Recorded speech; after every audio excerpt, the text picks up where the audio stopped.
puisque les OGM, vous savez, ce sont des OGM produits par les mêmes laboratoires que j'ai dit juste avant, et ce sont des OGM qui produisent eux-mêmes leurs propres insecticides pour certains. Évidemment, un monde sans abeilles, c'est un supermarché sans certains fruits ou légumes, évidemment, puisque évidemment, s'il n'y a plus de fécondation des fleurs, il n'y aura plus de fruits à la sortie, et on aura des petits soucis également. Un exemple également, la disparition des oiseaux. Donc, les oiseaux sont en chute libre. Ça dépend lesquels. Mais vous voyez ici, par exemple, les espèces de milieu agricole, moins de 33%. Les espèces en milieu forestier, par contre, ont légèrement un petit peu augmenté, mais ils rebaissent de moins de 3%. Et en milieu bâti, on est à moins de 30%. Donc vous voyez que notamment ce sont des oiseaux communs ici, non protégés, qui sont quand même avec des populations qui diminuent. Et quand on mesure un petit peu l'abondance ici, dans le Nord-Pas-de-Calais, c'est juste le Nord-Pas-de-Calais, les données que j'ai trouvées là, vous voyez que vous avez une baisse généralisée pour de nombreuses espèces d'oiseaux, et donc le danger est tout à fait présent, alors peut-être pas d'une disparition totale, mais il ne faut pas non plus la négliger. Donc à force de détruire l'environnement, de détruire notamment les écosystèmes où vivent ces oiseaux, et évidemment ces oiseaux risquent de disparaître. Un exemple ici avec le moineau à Paris, moins 73% quand même en 13 ans. Alors là, ça c'est quand même bizarre, parce que normalement, en plus, paraît-il, il y a des écolos à Paris, il paraît. Donc bon, là, hélas, il faut aussi il faut voir ça plus généralement. C'est-à-dire que Paris est une ville très grande, extrêmement polluée, évidemment, malgré tout, c'est très pollué, avec une agglomération autour qui est encore plus polluée, et autour, vous avez le bassin parisien, qui est aussi très pollué suite à l'agriculture intensive, avec les pesticides et tout ça. Donc, évidemment, Paris est un cas particulier. Alors, quand on mesure, c'est une étude anglaise, c'est assez intéressante ici, l'abondance des oiseaux, on voit que là c'est le nombre d'individus qui a diminué au fil de 30 ans, on voit qu'on est passé dans ce comptage de 2 milliards d'individus à un peu moins d'1,7 milliard, mais quand on analyse dans le détail, on se rend compte que certaines espèces s'en sont bien sorties, comme notamment le héron cendré et la rousserolle effarvate. Alors, pourquoi ces espèces s'en sont mieux sorties? Tout simplement parce que ce sont des espèces protégées.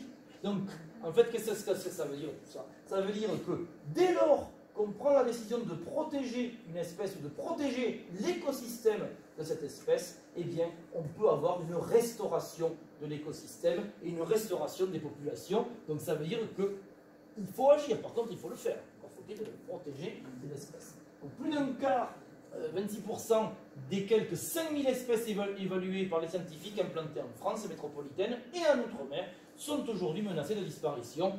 Le hérisson en fait partie. Et selon les experts du muséum, le rythme actuel d'extinction est de 100 à 1000 fois supérieur à ce qu'il a pu être mesuré en moyenne sur les centaines de millions d'années. Donc effectivement, c'est une catastrophe d'après les mesures actuelles, et il est temps, plus que temps d'agir. Donc l'homme destructeur de monde, je me rends compte, il faut que je me dépêche d'avancer, parce que sinon je parle, on ne s'en sort plus. Il faut savoir que l'homme, c'est pas nouveau. L'être humain a toujours été un destructeur d'environnement. Je suis désolé de vous apprendre ça, mais notamment à plusieurs périodes, eh bien, à chaque fois que nous sommes arrivés dans une zone, eh bien, on voit la disparition de la biodiversité.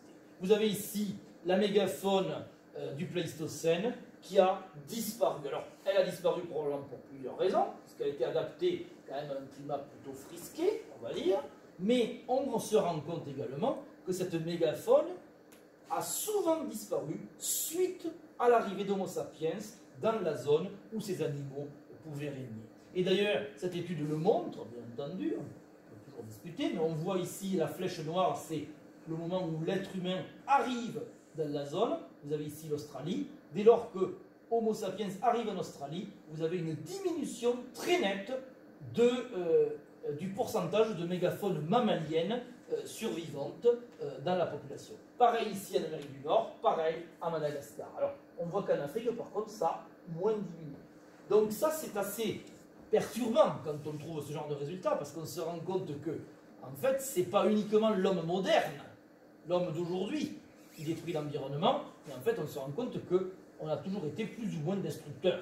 Hein. Et à chaque fois que l'homme arrive, eh bien, vous avez tout un tas d'espèces qui disparaissent, parce qu'on les a chassées et on a été des concurrents par rapport à ces espèces, et évidemment, ces espèces ont fini par disparaître.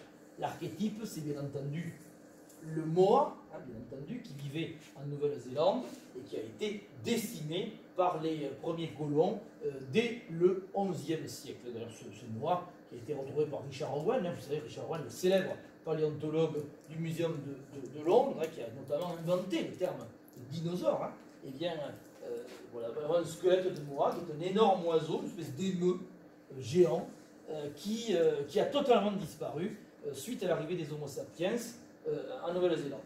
Vous avez également bien sûr le fameux dodo, hélas, pauvre dodo, disparu au XVIIe siècle. C'était un énorme oiseau qui n'avait aucun prédateur, qui vivait à Madagascar ou à La Réunion. Et cet oiseau, en fait, comme il n'avait pas de prédateur, eh bien, la sélection naturelle ne l'avait pas doté d'outils pour survivre. Et regardez, il était gros comme, il faisait à peu près pratiquement jusqu'à ma taille, et il avait des petites ailes toutes petites, comme ça. Il ne pouvait pas voler, le pauvre. Donc évidemment, il s'est fait dévorer par les animaux qu'on a amenés avec nous au moment où on est arrivé, et notamment ces œufs. Alors il y a des chats, il y a tout un tas d'acteurs probables qui ont été responsables de sa disparition. Vous avez également le grand pingouin, disparu en 1844. Vous avez, alors là, ça c'est le record absolu, c'est la rythine de Steller, qu'on appelait la vache de mer, qu'on a découverte en 1741, éteinte en 1768. C'est-à-dire que cette vache de mer, elle était tellement placide, tellement apathique, que les pêcheurs, ben, c'était tellement facile de lui donner un coup de hache, de la tuer, qu'ils ont tout exterminé, tout. Vous le voyez, en à peine 27 ans. Catastrophique. Vous avez une photo qui circule, qui est assez connue. Ce sont des crânes de bisons. Donc des crânes de bisons. Vous avez ici, ils ont chassé tous les bisons qu'il y avait dans les grandes plaines d'Amérique du Nord en 1892, et vous avez des montagnes de crânes de bisons. Je vous laisse imaginer l'extermination des bisons qui ont failli totalement disparaître d'Amérique du Nord. Heureusement qu'il y a eu un président qui a eu la bonne idée aux États-Unis de créer des parcs naturels, notamment le Yellowstone, où il était interdit de chasser et qui a permis de sauver ce qui pouvait encore l'être. Enfin, c'était une époque où on avait des présidents des États-Unis qui savaient à peu près ce qu'ils faisaient. Et donc, vous avez... Là, c'est un schéma que j'utilise en classe au collège, simplement pour vous montrer un petit peu les relations trophiques, les relations dans une chaîne alimentaire, dans un écosystème. Il est important de ne pas sauver une espèce. Par exemple, si on ne sauve que la mésange, ça ne sert à rien. Il faut sauver tout l'écosystème, en passant par la chenille, les champignons du sol, ou encore l'arbre, et parce que tout est lié, c'est un tout, un écosystème, c'est pas juste un animal qu'il faut préserver, c'est tout son environnement dans lequel il vit qu'il est indispensable de préserver. Évidemment, il y a des animaux qui vont tirer leur épingle du jeu face à la crise. Les rats en font partie, effectivement. Hélas, alors je dois en parler aussi, mais nos animaux de compagnie peuvent être aussi, malgré eux, des acteurs de la crise écologique que nous traversons. Notamment, on s'est rendu compte qu'il y avait beaucoup trop de chats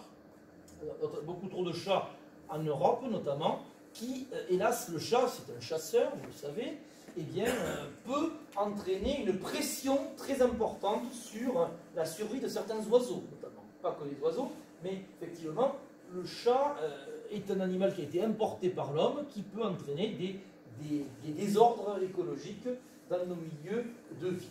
Parmi les autres espèces invasives, moins agréables que le minou, notamment pour le caresser devant la télé, c'est pas très pratique, c'est le crapaud buffle, vous savez, une espèce de crapaud gigantesque qui nous arrive de Floride et qui envahit le sud de la France depuis quelques années. Donc là, il n'est pas que d'ailleurs en France.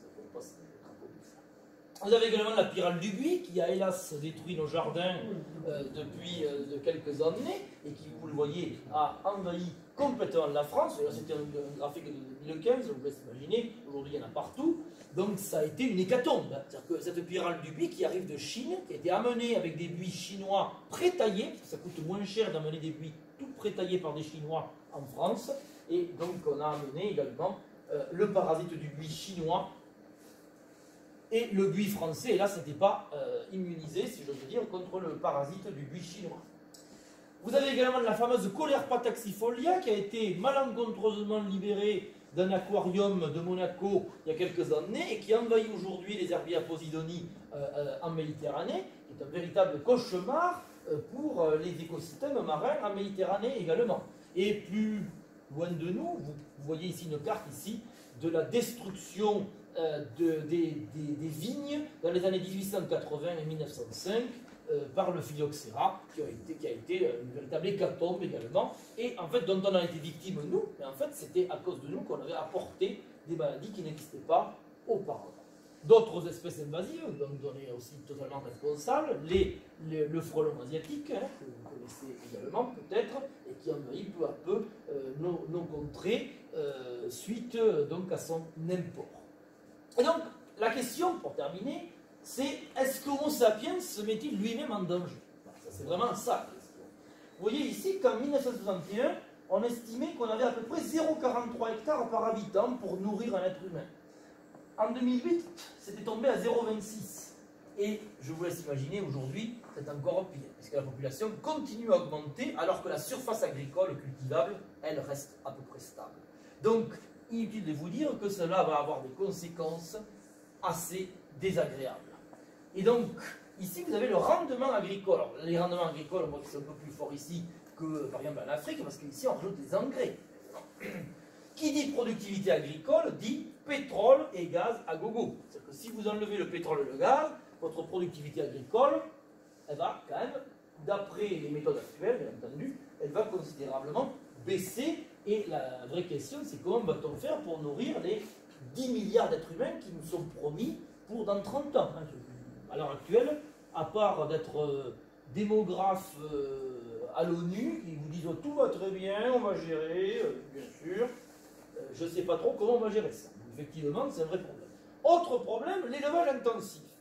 Bon, je sais que ce schéma est critiquable, parce que je me suis déjà fait lyncher par des agriculteurs pour m'avoir montré ça, mais il faut quand même constater que pour produire 1 kilo de bœuf, ben, je suis désolé, mais ça consomme énormément d'eau et énormément de surface. Donc si vous voulez manger tout en respectant l'environnement, ben, il vous mieux manger 1 kilo de blé, 1 kilo de soja ou 1 kilo de riz, plutôt qu'1 kilo de bœuf ou 1 kilo de porc.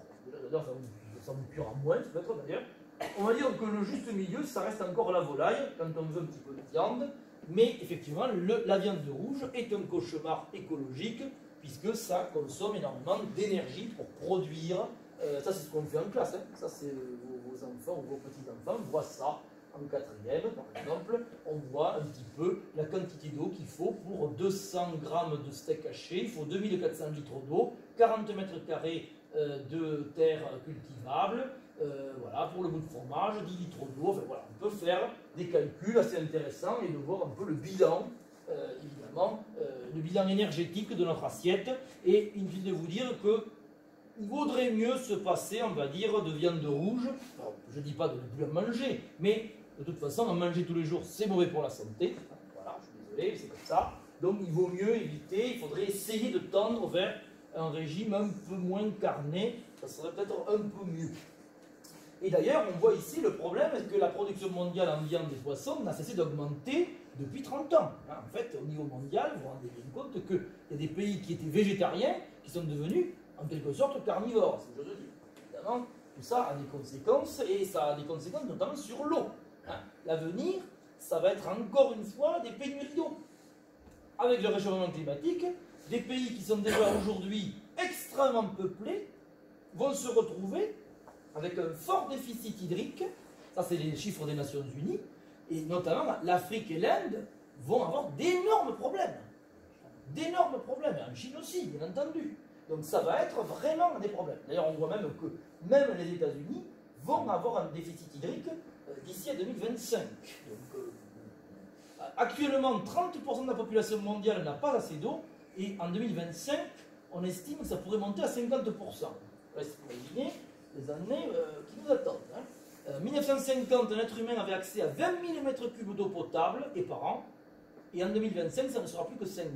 Évidemment, on risque d'avoir un peu soif. Un exemple, bien sûr, archi connu, la mer d'Aral. J'aime bien toujours montrer cette petite animation assez terrible, où on voit l'effet de l'action humaine sur une mer. C'est-à-dire qu'on a réussi à assécher une mer en faisant une agriculture intensive tout autour qui a complètement épuisé les rivières qui étaient aux alentours. Aujourd'hui déjà, 800 millions de personnes n'ont pas accès à l'eau courante sur Terre. Il ne faut pas l'oublier. Nous sommes des nantis, ici, on est tous des nababs dans cette pièce. Et alors qu'il y a pratiquement les 2 tiers de l'humanité qui crèvent déjà. Donc une eau de plus en plus rare. On voit ici des pays qui sont de plus en plus en stress hydrique. Et en 2040, ça c'est le scénario optimiste. Vous voyez que même nous, on est dans le rouge, au passage. Là. Donc il y a quand même un peu de soucis à se faire. Vos enfants ou vos petits-enfants risquent d'avoir des petits soucis hydriques, dirons-nous. Entre autres. Déjà aujourd'hui, 9 millions de personnes meurent de faim chaque année. Il faut le savoir, hein, c'est équivalent d'une première guerre mondiale tous les 4 ans. D'ici 2050, pour répondre à la demande mondiale, la production agricole doit, normalement, être multipliée par 2. C'est-à-dire que si on veut nourrir les 3 milliards d'êtres humains en plus qui doivent arriver d'ici 40 ans, il faut qu'on double la production agricole mondiale. Je vous laisse faire le calcul, comment on va faire tout ça, avec un réchauffement climatique, avec un épuisement des ressources d'eau. Je n'ose calculer les détails. Évidemment, personne ne sait exactement ce qui va se passer, mais les experts du domaine se font du souci. Je préfère vous le dire, et on va se diriger vers une insécurité alimentaire, puisque les rendements agricoles pourraient baisser de 2% par décennie à cause du réchauffement climatique, alors qu'il faudrait qu'ils augmentent de 14% par décennie. Voilà. Il ne faut pas être sorti de Saint-Cyr pour se rendre compte qu'on va dans un mur. Encore une fois, vous voyez que cette crise de l'Anthropocène, en fait, c'est une crise qui va être une crise humanitaire. Hein, on est bien d'accord. Je pense que la vie sur Terre s'en sortira très bien de tout ça. Par contre, les humains, eux, on risque de prendre un petit peu cher au cours des 50 prochaines années. D'ailleurs, on voit ici l'empreinte écologique calculée par le WWF, on peut en discuter, mais en fait, la grande crainte des experts du domaine, c'est ce qu'ils appellent en fait l'effondrement. Cet effondrement a été théorisé dès 1972 par le rapport Meadows du club de Rome, qui avait déjà à l'époque tiré la sonnette d'alarme en écrivant un best-seller qui s'appelait The Limit to Growth, les limites à la croissance, et qui déjà à l'époque avait modélisé un effondrement généralisé de notre civilisation pour le début du XXIe siècle. Alors à l'époque, on leur avait dit c'est du pipeau, encore un truc de gauchiste, rien à foutre. Et ils ont continué. Monsieur Meadows est toujours en vie, il continue à faire ces petits calculs et ces petits modèles, et il continue à persister et à dire qu'on va vers un effondrement généralisé de notre civilisation industrielle d'ici à 2030. Le type a, je ne sais pas quel âge il a 80 balais, et il continue à dire qu'on y va. Bah écoutez, on ne va pas tarder à savoir si ce monsieur, avec son équipe du MIT, c'était pas des farfelus, hein, c'était des types du MIT quand même qui ont fait ça, et eh bien, on ne va pas tarder à savoir si ils se sont trompés. Secrètement, j'espère qu'ils se sont trompés, parce que 2030, c'est dans 10 ans, donc on ne va pas tarder à savoir, de toute façon, s'il y a des petits couacs. Hein. Déjà, 2020, ça sent un petit peu le roussi, donc vous avez compris que ça risque de s'appeler le Titanic. Bon. Ou l'île de Pâques. Vous savez que l'île de Pâques, ça s'est mal fini aussi pour eux. Pour des raisons diverses, on pense qu'ils se sont pris une crise climatique assez brutale, qui a provoqué un épuisement des réserves alimentaires et, hélas, peut-être un effondrement démographique. Plusieurs hypothèses sont en concurrence, je vous l'accorde, mais parmi les hypothèses, on pense que c'est un choc climatique qui a provoqué l'effondrement de la civilisation de l'île de Pâques. Donc tout ça nous amène à l'épilogue, si j'ose dire. Comme le disait Denis Meadows, l'auteur du rapport du Club de Rome, nous n'avons pas mis fin à la croissance, la nature va s'en charger. Donc, conclusion à cette affaire, ça pourrait être ça. Désolé, vous allez me dire, non, on est déprimé là, complètement. Mais il ne faut pas l'oublier. Il n'y a pas de raison que notre espèce soit exempte de sélection naturelle. Nous sommes le pur produit de la sélection naturelle, et évidemment que si nous ne sommes pas capables de nous adapter à un changement de l'environnement, qu'il soit naturel ou causé par nos activités, évidemment que la nature se chargera de nous faire disparaître. Il n'y a aucun mal à cela. Et il ne faudra pas déprimer, c'est juste que nous serons juste une espèce de plus qui disparaît parmi les milliards d'autres qui ont déjà disparu sur Terre, il ne faut pas l'oublier, hein, ça fait partie du cycle de la vie. D'ailleurs, même si nous sommes sages et nous construisons un monde meilleur, où on vivra tous dans la joie et la bonne humeur, un jour ou l'autre, notre espèce disparaîtra, parce que c'est le flux de l'évolution de la vie qui fait que les espèces finissent toujours par disparaître. Voilà un petit peu le bilan des courses. Là, vous avez une espèce de nuée de mouches extraordinaire. J'aime bien toujours montrer cette petite animation.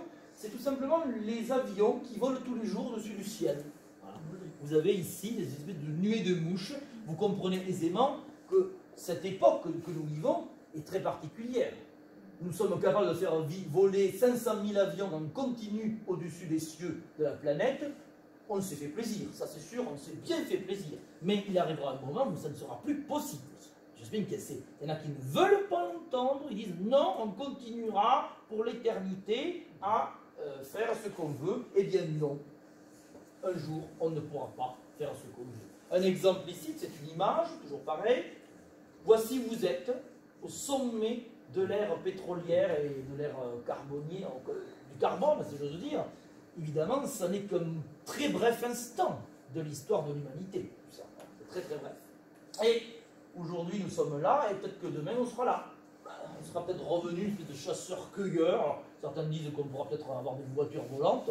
Peut-être qu'on sera quelque part entre les deux, mais effectivement, l'avenir nous questionne. Peut-être que d'ailleurs, ça ne sera pas un mal pour la planète, hein, que les énergies fossiles s'épuisent finalement. Ça permettra peut-être aux écosystèmes de se restaurer et d'éviter le cataclysme. Donc voilà à peu près où nous sommes sur le modèle World 3 du rapport Meadows. Hein, donc on est à peu près ici. Et donc on ne va pas tarder à savoir si on flanche ou pas. Voilà, c'est pas compliqué. Donc comme dit la Terre, bonjour la Terre, comment vas-tu? Catastrophe, j'ai attrapé l'humanité. Ah, moi aussi. Je suis passé par là, mais rassure-toi, ça passe tout seul. Voilà. On peut s'imaginer la suite. Donc, voilà où je le présente, magnifique, le Mont Saint-Michel, superbe, merveille de la création humaine. Et il se pourrait bien que dans 30 000 ans, quand nous serons revenus à une nouvelle période glaciaire, en fait, il ne reste plus grand-chose de notre civilisation. Peut-être que nous n'existerons même plus nous-mêmes, d'ailleurs. Mais il faut bien avoir conscience que notre période n'est qu'un très bref instant dans l'histoire de la Terre. C'est un très bref instant. Et ça, c'est toujours difficile de le saisir. Et notre ego a du mal à l'assimiler. Et donc vouloir quand même créer toute une époque autour de l'anthropocène, très anthropocentrique, ça me paraît quand même un petit peu exagéré. Par contre, la crise que nous sommes en train de vivre sera peut-être un moment clé au sein de l'Holocène dans laquelle nous sommes. Et cette crise pourrait tout à fait avoir des conséquences sur du très long terme, sur plusieurs millénaires, une centaine de millénaires. Peut-être que ça pourrait entraîner évidemment une crise climatique plus vaste, qui nous dépasse largement, et qui pourrait avoir des conséquences bien au-delà de notre propre disparition. Pourquoi pas? Donc, évidemment, parmi les signes, alors ce n'est pas des signes d'espoir, mais vous voyez que la crise du coronavirus, par exemple, a réduit considérablement les émissions de gaz à effet de serre, notamment en Chine. On voit ici, on a calculé qu'on a à peu près baissé les productions mondiales de 100 millions de tonnes de CO2 par jour, qui ont baissé, suite à l'arrêt des usines notamment. Ça fait 6% à peine des émissions mondiales qui ont baissé cette année. Et en fait, les scientifiques qui étudient le climat disent « Ah mais c'est parfait, 6% de diminution de CO2 chaque année, c'est exactement ce qu'on demande pour pouvoir limiter le réchauffement climatique. » Sauf que je vous imaginez, il faudrait qu'on ait une crise du Covid-19 tous les ans pour ça. Je ne suis pas sûr que M. Macron soit d'accord avec ça, surtout que lui, il croit à la croissance écologique. Évidemment, il va falloir lui expliquer un petit peu comment ça marche, les choses. Et donc, effectivement, aujourd'hui, on est quand même un petit peu dans le train du capitalisme, il faut dire les choses comme c'est. Et si jamais vous voulez descendre du train, là, ça va être un petit peu difficile et on risque de se retrouver rapidement dans le mur. N'oublions pas aussi les lobbies qui tirent les ficelles, y compris en très haut lieu de l'État. Évidemment, chacun récupère un petit peu la part du gâteau, évidemment. Et évidemment, c'est très compliqué pour un politicien, pour un politique tout court, même pour les ONG, pour pouvoir orienter les décisions politiques, alors que vous avez des gens très bien placés qui vont arroser les bonnes personnes pour pouvoir maintenir leurs privilèges. Et donc voilà une petite caricature, on voit ici les dinosaures qui se prennent les météorites, mais nous là on a les animaux qui se prennent le capitaliste. Forcément, avec le gros cigare, voilà un symbole. J'ai trouvé ça, ça m'a fait rire pour revenir au T-Rex. Là, voilà, il ne pouvait pas se laver les mains, a disparu. Voilà. Typique. Il avait pris la grosse tête aussi, c'est pour ça. Il y a aussi cette caricature que j'ai trouvée assez rigolote pendant le confinement, la bataille de l'Aldi. Vous savez, les gens qui se sont battus pour les rouleaux de PQ. Quand j'ai vu ça, je me suis dit, on est foutu. Voilà, s'il y a des mecs qui sont capables de se battre pour des rouleaux de PQ, c'est sûr que là, quand on va se prendre la crise que je viens de vous raconter, je pense que là, on est dans la merde. Je préfère vous le dire. Donc voilà. On est très très mal barré. Et voilà ce qui reste aujourd'hui. Vous allez au Muséum d'Histoire Naturelle de Paris, magnifique, et vous avez une galerie. C'est la galerie des espèces disparues, tout simplement. Cette galerie se remplit peu à peu, et vous avez tout un tas d'espèces qui ont déjà disparu. Ils présentent près de 250 espèces d'animaux qui sont naturalisées ici. Et qui sont déjà disparus. Il y en a encore plus dans les réserves, hélas. Est-ce que c'est ça qu'on a envie d'avoir? Des animaux empaillés, en souvenir d'un passé joyeux et écologiquement acceptable? Je vous pose la question. On pourra en discuter tout à l'heure si vous voulez. Est-ce qu'on veut ça pour nos petits-enfants, nos arrière-petits-enfants? Est-ce qu'on veut leur montrer, ah tu vois, il était beau l'éléphant, il est empaillé maintenant, il était beau. Donc ça pose de véritables questions. Et pour revenir à l'évolution, pour terminer, je pense que, hélas, notre espèce est victime de son succès évolutif. Il ne faut pas oublier qu'on est le dernier survivant de notre lignée, Homo sapiens. Tous ont disparu. On n'est plus que les derniers. D'ailleurs, même certains pensent que nous avons peut-être même contribué à la disparition de l'homme de Néandertal, soit par assimilation, soit par extermination. Les débats sont vastes et variés. Mais nous sommes les derniers de notre lignée. Donc, vu de très très loin d'un extraterrestre paléontologue, il dirait, mais en fait, cette lignée est en voie de disparition. Nous sommes les derniers de la lignée. Alors que, par le passé, il y avait plein de variétés, il y avait plein d'espèces d'homo qui cohabitaient sur notre planète. Nous sommes les derniers. Et notre espèce a eu un succès évolutif. C'est-à-dire qu'en fait, notre cerveau nous a permis de nous adapter à de nouveaux écosystèmes. Nous avons pu adapter l'environnement à notre profit. Et ça a été un véritable succès. Mais il ne faut pas oublier que toutes les espèces fonctionnent comme ça. Dès qu'une espèce est parfaitement adaptée à son milieu, elle va proliférer, elle va se multiplier, jusqu'au jour où il n'y aura plus du tout à manger pour cette espèce, et elle va disparaître. C'est la loi de la nature. Et j'ai presque peur, et c'est probablement ça qui va se passer, qu'en fait notre espèce n'est pas exempte de ça. Sauf que la différence d'autres espèces, c'est que nous sommes conscients de la destination vers laquelle nous nous dirigeons, et nous ne faisons rien. On continue à foncer dans le tas. Et j'ai peur qu'effectivement nous soyons victimes de notre intelligence et de notre succès évolutif. Rendez-vous compte, entre cet outil et celui-ci, il n'y a que 10 000 ans. Bon, c'est du silicium dans les deux cas, mais ce n'est pas tout à fait la même organisation. C'est le même homme qui a fait ça et qui a fait ça. Il avait le même cerveau. C'est juste que notre cerveau a d'immenses capacités d'apprentissage et de transmission des connaissances de génération en génération. Et on est passé de ça à ça, donc, en 10 000 ans. C'est assez vertigineux. On est passé aussi de cette arme-là à cette arme-là. Évidemment. Pour le meilleur et surtout pour le pire. Donc, pour les optimistes, qu'est-ce qu'ils vous diront? Ils vous diront, non, mais il n'y a jamais eu aussi peu de morts des guerres. Effectivement, là, vous avez tout un graphique fort sympathique de tous les morts qu'on a comptabilisés depuis l'an 1400. Alors, je ne sais pas comment ils ont compté les morts à chaque fois. Ils ont dû faire des estimations à la louche, d'après les archives. Et en fait, on a tendance à voir qu'il y a une certaine baisse, depuis le XXe siècle, du nombre de morts suite aux guerres. Alors, ils disent, on n'a jamais vécu une époque aussi formidable, il n'y a pas beaucoup de morts. Peut-être que ça va augmenter, je ne sais pas.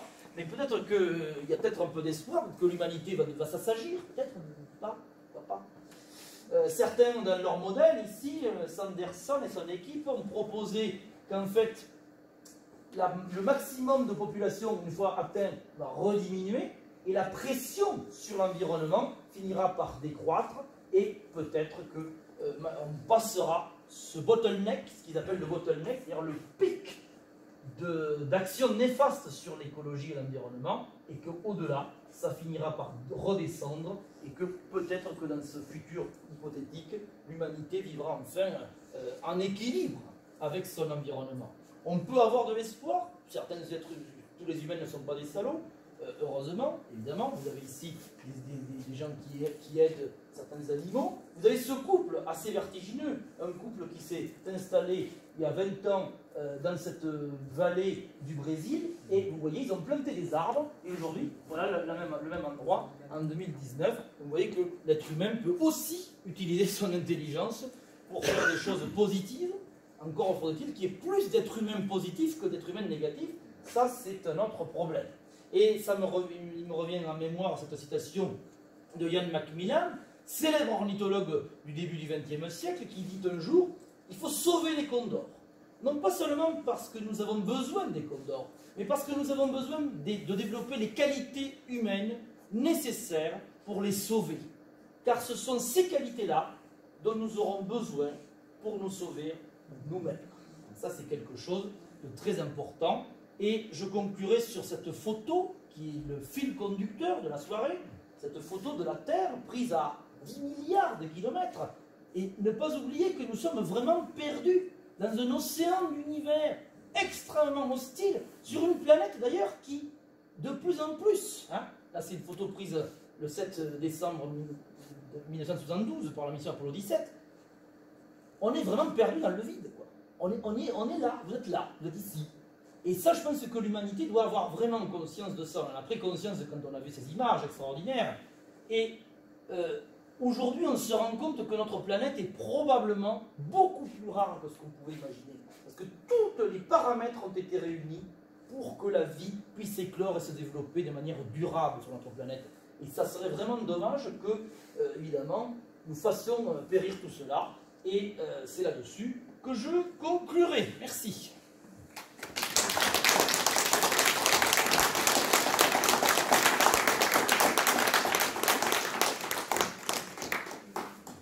Alors, pour aller plus loin, bien sûr, toujours quelques lectures, je passe là-dessus. La série Cosmos que vous avez peut-être vue sur la National Geographic Channel, qui est excellente pour la vulgarisation scientifique dans le domaine.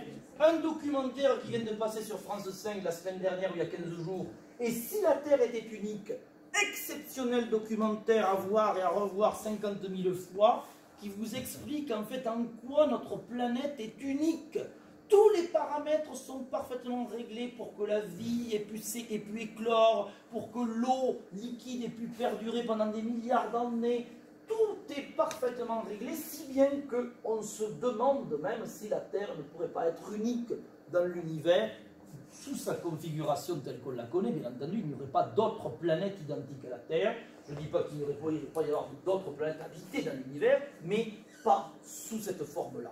Donc ça, c'est quelque chose qui est vraiment assez vertigineux, et c'est le produit de travail de décennies de recherche, et notamment d'exobiologistes tout à fait fascinants.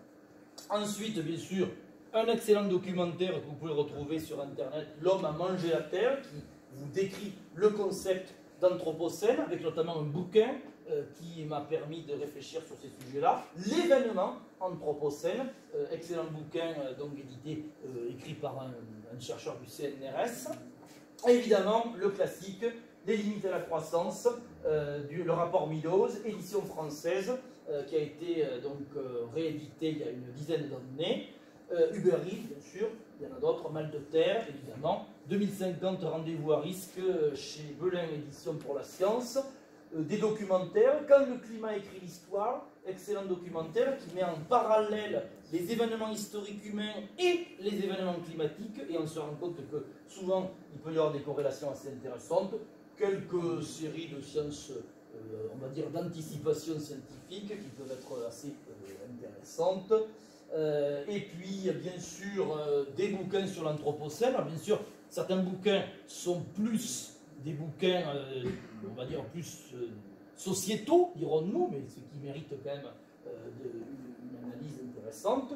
Bon, des documentaires sur la disparition des insectes, je pense que vous en avez peut-être déjà vu.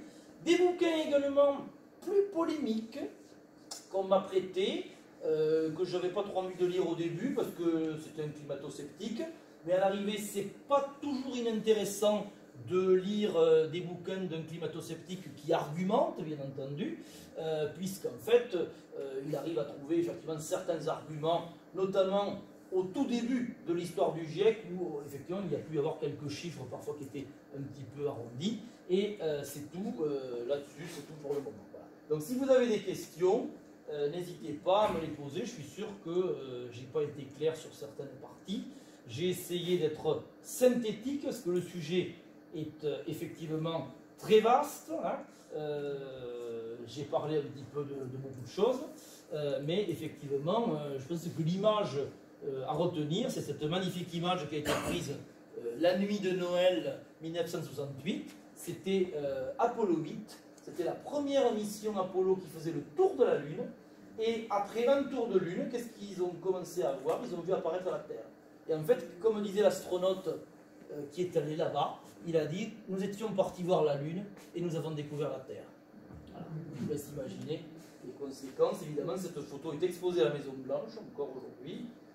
C'est probablement la plus belle photo du XXe siècle, puisque pour la première fois, on voyait la Terre dans sa totalité, au milieu du noir.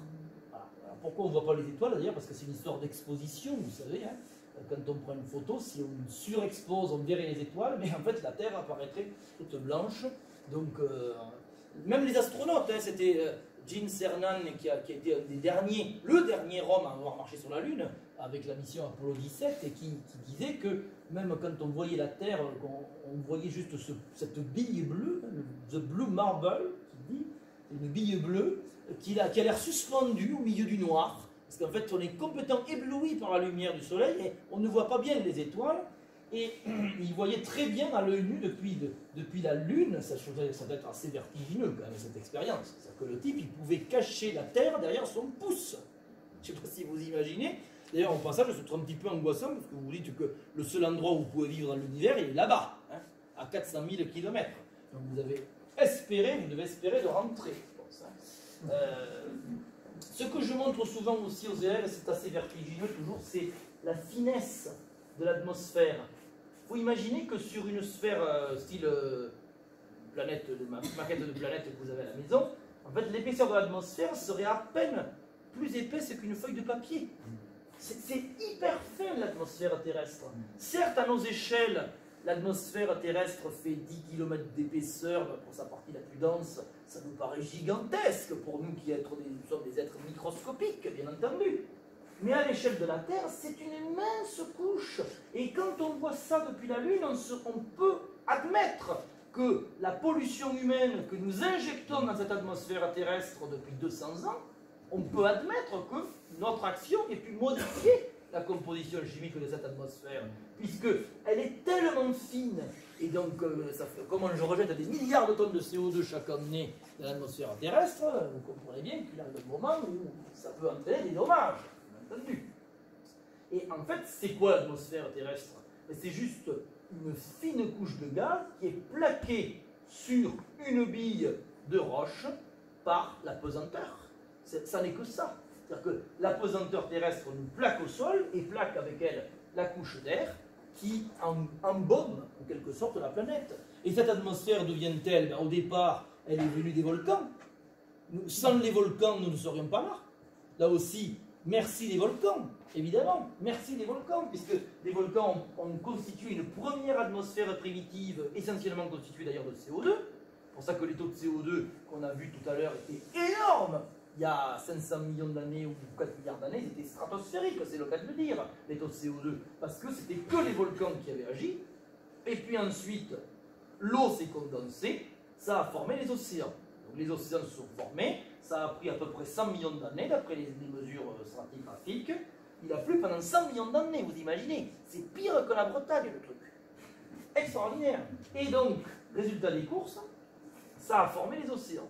Et dès lors qu'on avait de l'eau liquide sur Terre, eh bien, le CO2 qui était dissous dans l'atmosphère a pu se dissoudre dans les océans.